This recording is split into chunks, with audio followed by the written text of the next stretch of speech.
Hello बच्चों, चलिए प्रश्न को पढ़ते हैं। अभिक्रिया के लिए समीकरण लिखिए। NaSol का नाइट्रीकरण हमें बताना है। ठीक है, इस अभिक्रिया को हमें समझाना है। तो हम बात करते हैं अपने उत्तर की। ठीक है, सबसे पहले इस प्रश्न की मुख्य अवधारणा को समझेंगे। मुख्य अवधारणा को समझेंगे तो इस प्रश्न में मुख्य अवधारणा जो होगी NaSol का नाइट्रीकरण मतलब क्या है। इसका मतलब है कि एरोमेटिक इलेक्ट्रॉन रागी प्रतिस्थापन। ठीक है, यह अभिक्रिया जो है एनिसोल का नाइट्रीकरण एरोमेटिक इलेक्ट्रॉन रागी प्रतिस्थापन से, ये अभिक्रिया जो है वो इलेक्ट्रॉन रागी प्रतिस्थापन, वो भी एरोमेटिक इलेक्ट्रॉन रागी प्रतिस्थापन से ली गई है। तो देखते हैं यहाँ पर क्या होता है। इसको हम सबसे पहले इसकी क्रिया विधि के ही सहायता से समझ लेते हैं।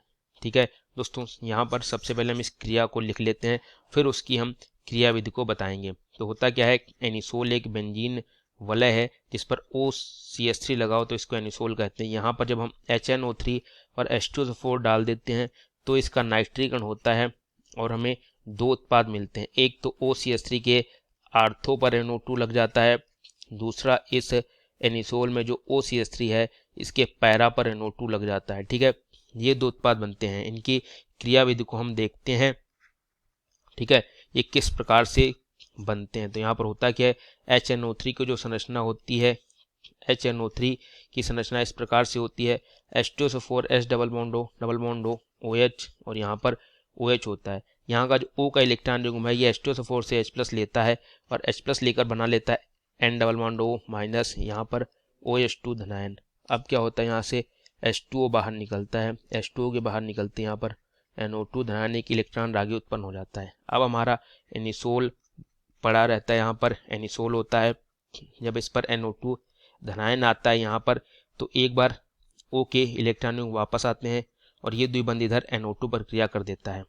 ठीक है, तो यहाँ से आर्थो से क्रिया की है तो यहाँ पर NO2 जुड़ जाता है, ये डबल बॉन्ड OCH3 धनायन बन जाता है। ये बनने के पश्चात अब क्या होता है, अब ये होता है कि इसके एरोमेटिक गुण को फिर से वापस आना होता है, तो H+ निकलता है और इसके एरोमेटिक गुण को इस प्रकार से फिर से वापस ले आता है। तो यहाँ पर हमारा OCH3 और NO2 लग जाता है।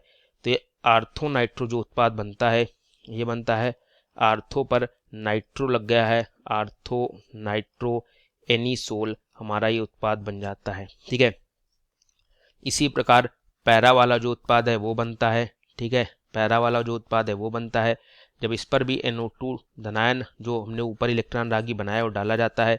तो होता क्या है, होता ये है कि यहाँ से O के इलेक्ट्रॉन जाते हैं, ये द्विबंध इधर जाता है और ये इससे अपने इस पर क्रिया कर देता है। यहाँ पर क्या बनता है, यहाँ पर NO2 जुड़ जाता है, यहाँ द्विबंध, यहाँ द्विबंध, यहाँ द्विबंध, उसके साथ CH3 धनायन, यहाँ पर एक हाइड्रोजन भी लगा रहता है।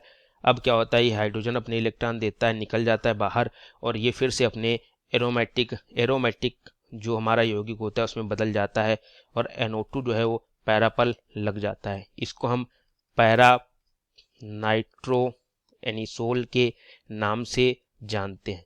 तो इस प्रकार इन क्रियाओं विधियों के द्वारा हमारे जो उत्पाद हैं वो एनिसोल का नाइट्रीकरण होता है, जिसमें दो उत्पाद आर्थो और पैरा बनते हैं। ठीक है बच्चों, धन्यवाद।